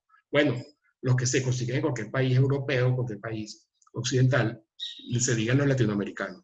Y ya allí, fíjense, como sigue habiendo unos grandes ricos, pero bueno, la situación de la gran mayoría es enorme. Y aquí una de las cosas que hay que tomar en cuenta es que en este momento, tanto China como la India comenzaron a adoptar unas políticas no muy abiertas en la economía y el mercado, pero sí algo en ese sentido. Entonces, simplemente es para que tomen en cuenta lo complejo que es el análisis de este punto. Que entenderlo, analizarlo, bueno, amerita ir Antonio, a autores como Pinker. Permíteme hacer una precisión para definir términos. Primero hay que entender qué se entiende por pobreza extrema. Según organismos internacionales, pobreza extrema es todo aquel que vive con $1 y piquito al día. Por ahí saquen la idea de lo miserable que somos los venezolanos hoy por hoy. Y también hay que precisar, Antonio, que fuera de ese estándar internacional, la pobreza es relativa, va a depender de región a región. Por ejemplo, te pongo 2 ejemplos y termino. En Estados Unidos es pobre la persona que vive en una casa de madera de 3 habitaciones con un televisor 4K de plasma 50 pulgadas, 2 carros usados y gana hasta $1000 al mes. En Europa, por ejemplo, ya no hay prácticamente pobreza extrema. O sea, estamos hablando de gente sin techo. En Europa más o menos está entre un 0.1, 0.2 sobre el total de la población. En Europa se considera pobre todo aquel que gana hasta un 60% del salario mínimo. Entonces yo creo que esas precisiones, por eso es que el tema de la pobreza es un poquito complejo, Antonio. Sí, y atendiendo al comentario, se me borró el comentario que habían hecho porque se cayó la conexión, pero creo que fue Diego el que dijo que el caso de Venezuela era inversamente proporcional, esos gráficos. Y nosotros no pudimos incorporar un gráfico que está en el capítulo de la desigualdad. Esto es un libro que tiene muchísima data, mucha estadística, mucho número. No es un relato, no es especulación, hay investigaciones atrás de todo lo que estamos afirmando.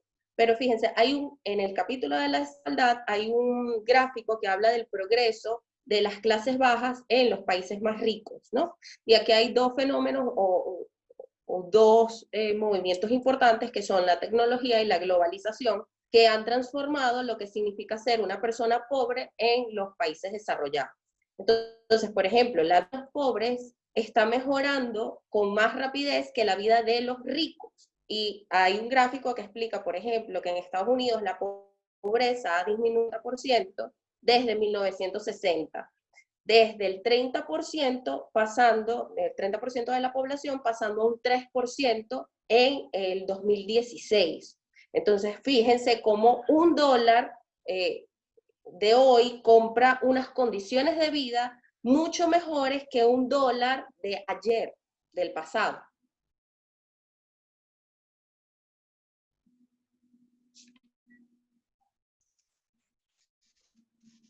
Hay bastante tema. Ajá, Ricardo. Sí, Ricardo. No, que de hecho hasta hace 100 años una familia destinaba más del 70%, casi el 80% en la compra de alimentos. Ya en países con economía decentes, las personas destinan entre un 10 a un 25% de su ingreso en alimentos. Y una cosa que es muy importante decir, Antonio, que antes de la revolución industrial el 95% de los seres humanos del planeta vivían en pobreza extrema. Hoy esa cifra es más o menos un 7 o 8%. Y casi la mitad de la población mundial es clase media. No hay ninguna duda, de que es justamente un sistema meritocrático donde las personas pueden tener éxito, el que ha generado toda esta riqueza de la cual podemos disfrutar ahorita y que era inimaginable hace apenas décadas. Yo quería, es un tema que obviamente tenemos que seguir trabajando, pero yo quería que en esta parte final ya de esta sesión nos dedicáramos a fondo a una visión distinta, pero que al final termina estando muy alineada con todos estos principios y valores individualistas, y terminan condenando la coacción, la violencia de unos sobre otros, que es la explicación que comienza a dar sobre la moral. Ya aquellos científicos sociales, psicólogos, no solamente evolutivos, sino morales, a la moral. Y hay un libro que íbamos a comentar la sesión anterior, pero bueno, lo queríamos con bastante tiempo, o con suficiente tiempo, más bien con algo de tiempo, porque podríamos estar conversando mucho sobre eso. Tratar, y por eso lo estamos dejando para ahorita, que es el trabajo del profesor Jonathan Haidt, que es profesor en la Universidad de Nueva York, que se llama La mente de los justos. Yo voy a intentar compartir pantalla y ahora se me escucha un poco mejor. Pero vamos a meternos en este tema, y yo voy a arrancar con dos afirmaciones que podrían parecer extrañas. La moral no sale de la razón. Eso de que pienso, luego existo, esa idea de Descartes racional, y a que la mayoría de estos filósofos constructivistas defienden la razón como la que nos permitirá descubrir cuál es la moral, la mejor forma de entendernos con los demás, no surge, no sale de allí, es más bien de las emociones, y tiene una explicación evolutiva. Sería institución social evolutiva, y que está además marcada en esa biológica que la que pasa a los humanos. Eso es lo que está diciendo el profesor Haidt, con pruebas, porque aquí está hablando no de un libro de opinión, no, estamos hablando de una investigación científica sobre la base de hechos. No es las ideas de él, insisto, sus criterios o sus deseos, sino son los hechos que él fue investigando y recopilando, y luego de eso la explicación que él, con este marco teórico que avala la ciencia, porque está demostrado de dónde venimos y de dónde vamos y quiénes somos, bastante,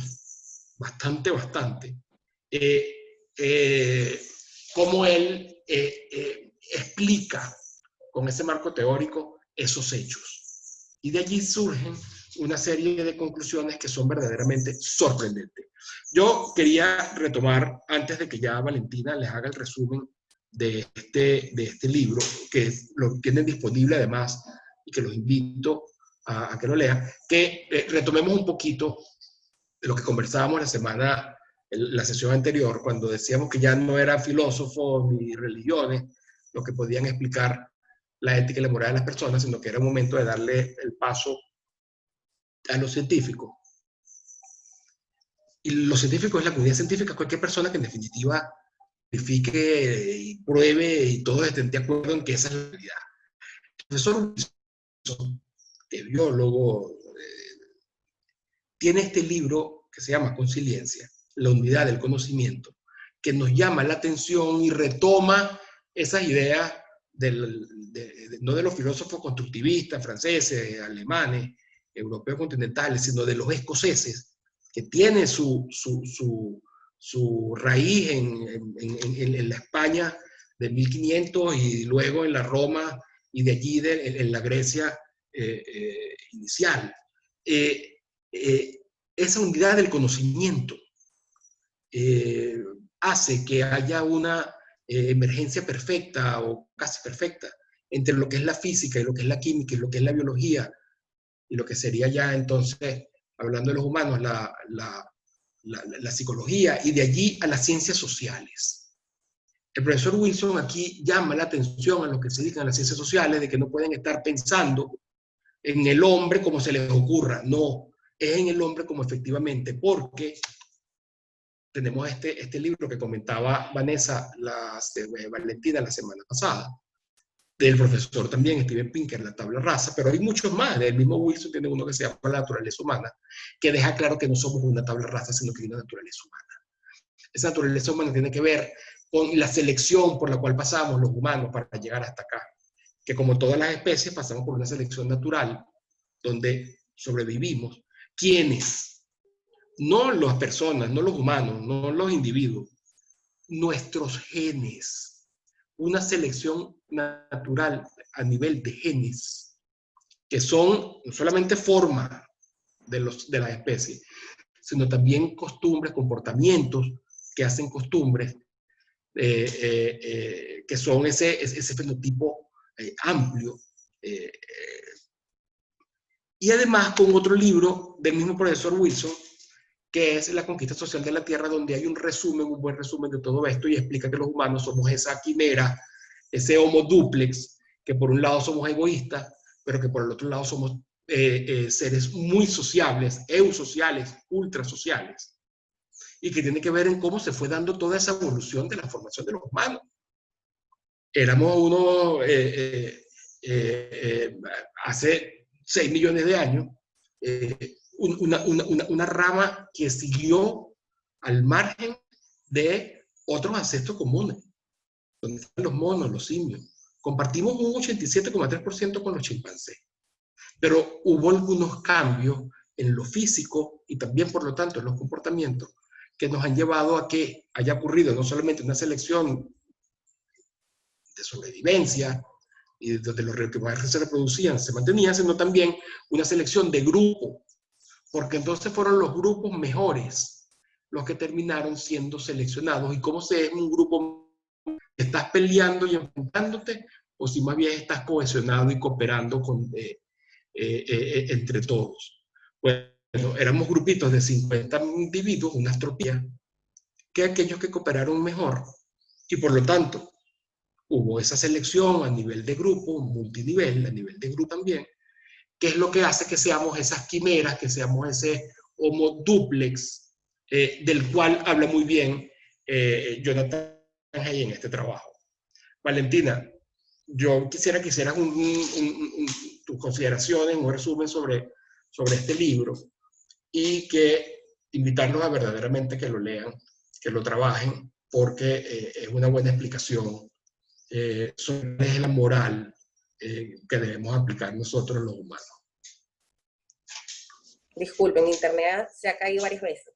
Fíjense, este libro, La mente de los justos, de profesor Jonathan Haidt, que no sé si pueden ver, que dice ¿por qué la política y la religión dividen a la gente sensata? Es un libro interesantísimo que nos gustaría que revisaran y leyeran.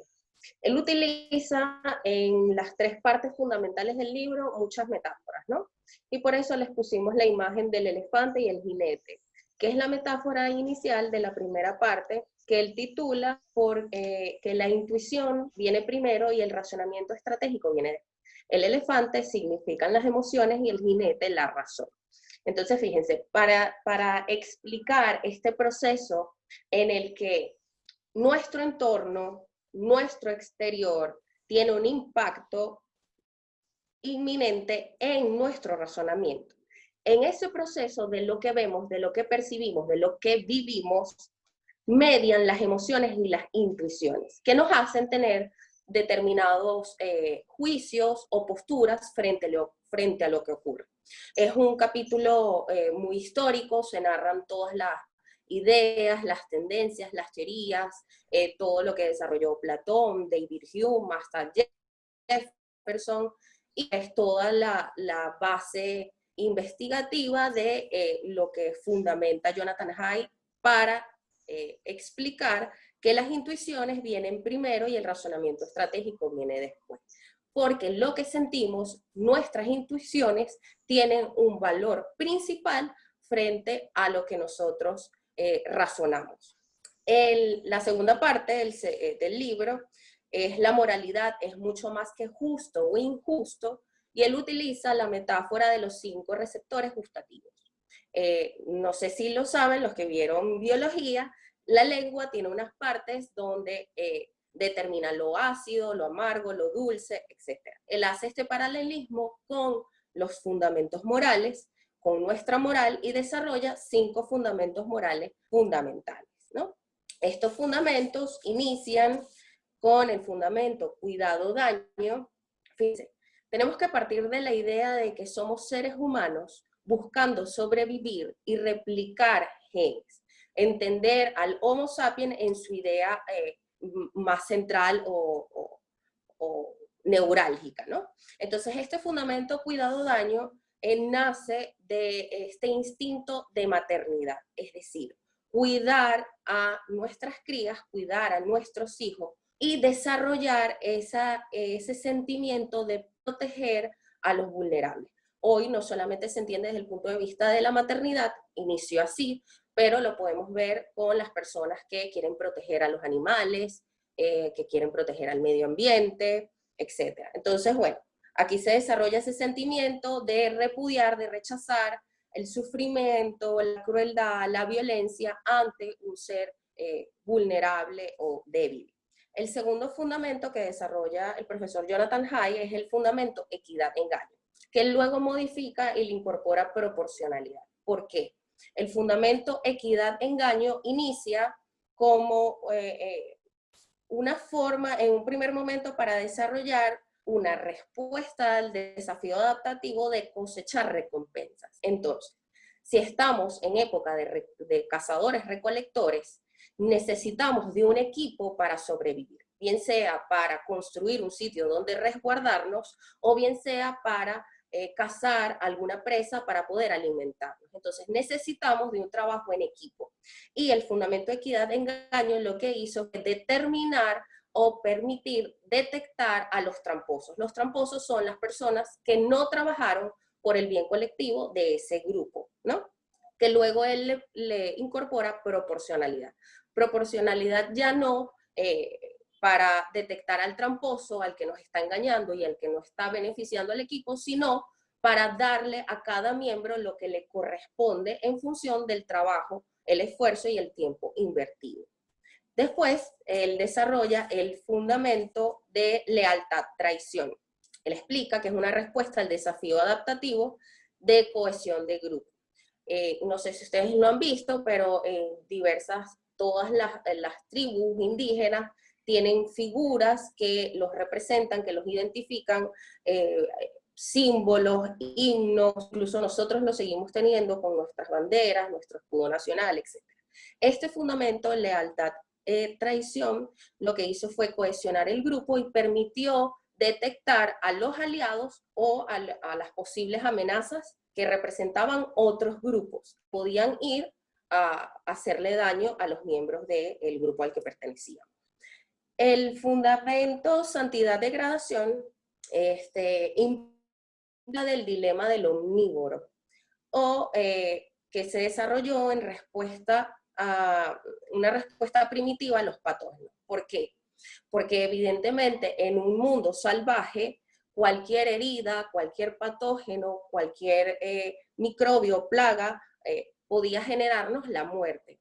Entonces, todo lo que pudiera amenazar nuestra integridad, pues queríamos mantenerlo alejado. Habla de santidad-degradación en un doble sentido, en un sentido positivo, para mantener algo sagrado libre de contaminación o de profanación, y en un sentido negativo, algo que queremos mantener alejado de lo sucio y que no se contamine.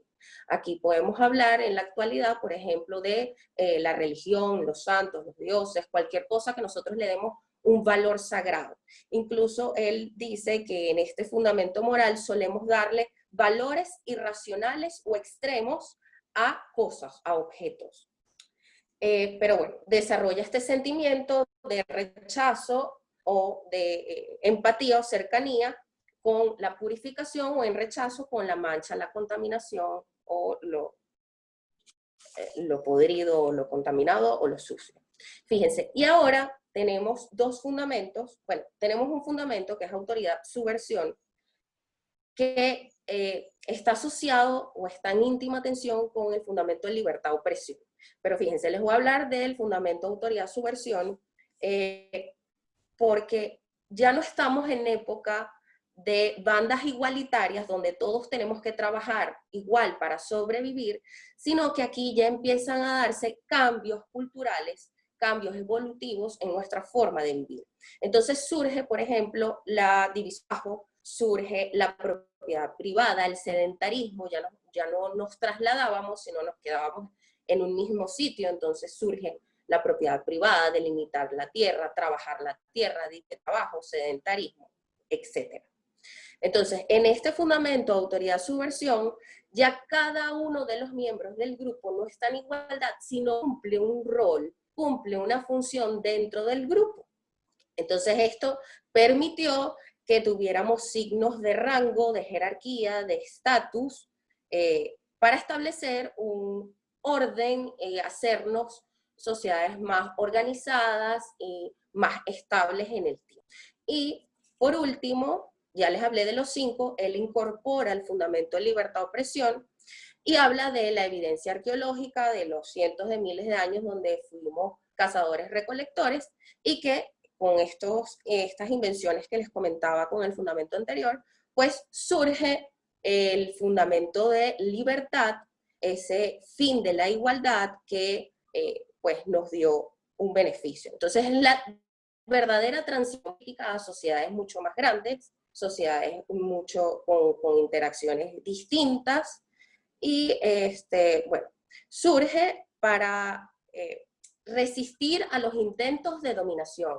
Es decir, nos activa ese sentimiento de repudiar el castigo o de asesinar o mantener las amenazas fuera, porque ya no necesitamos matar, no es un juego de suma cero, sino que hay una sociedad y hay una relación.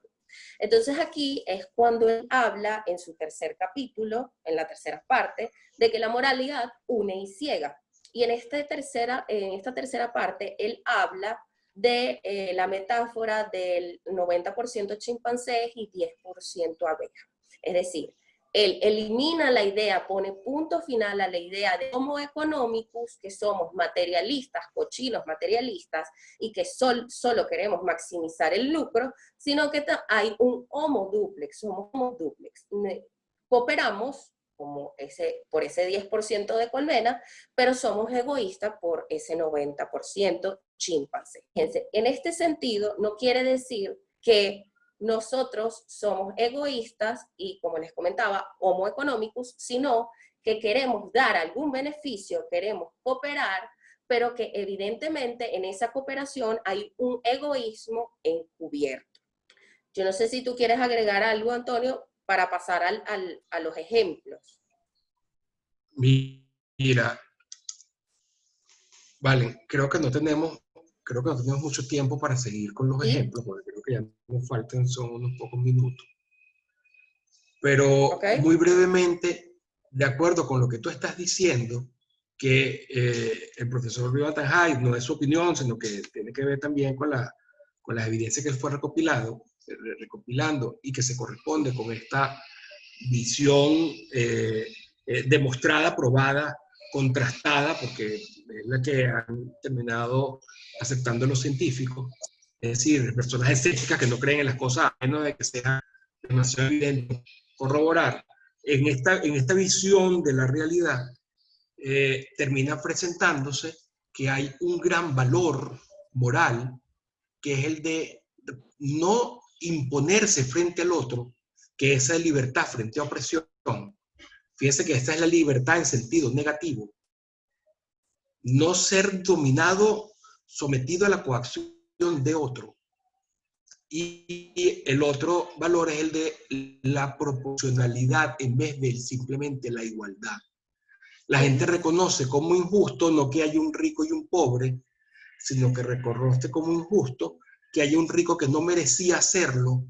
Claro, cada quien tiene que entender cómo funciona el proceso de por qué alguien es rico o no, y que haya un pobre que tampoco merecía serlo. Es decir, tenemos como valor el trabajo, el lograr las cosas, el buscar nuestra felicidad.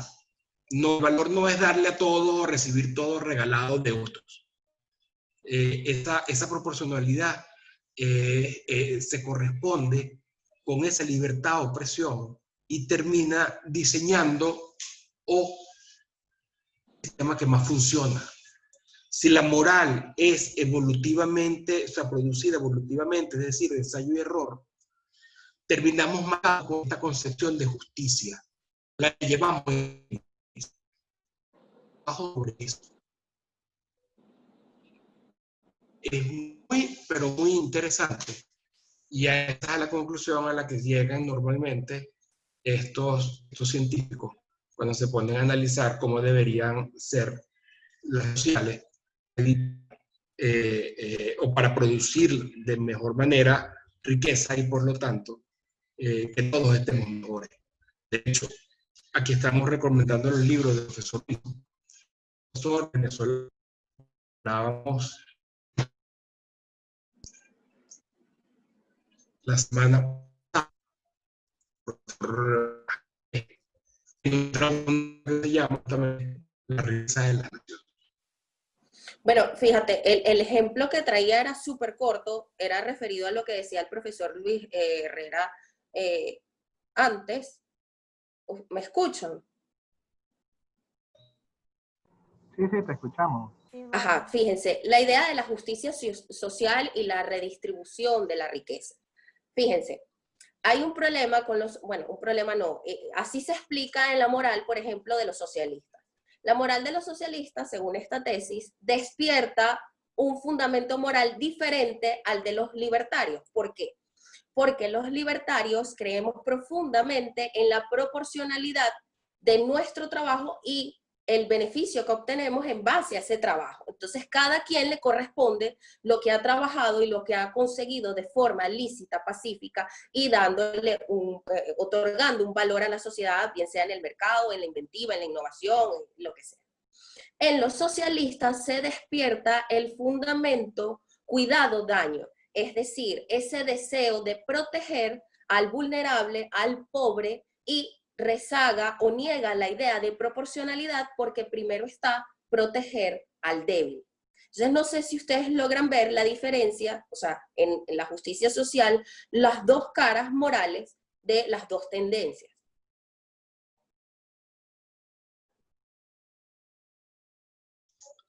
Total.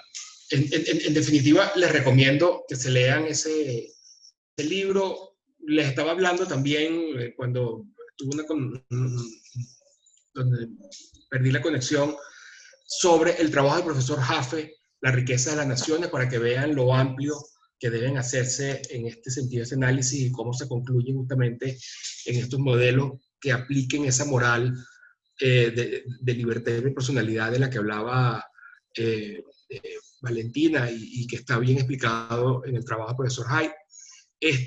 Y bueno, nada, yo creo que ya no tenemos mucho más tiempo, sino simplemente desearles que nos veamos el viernes, que el viernes que viene vamos a hacer la primera actividad práctica.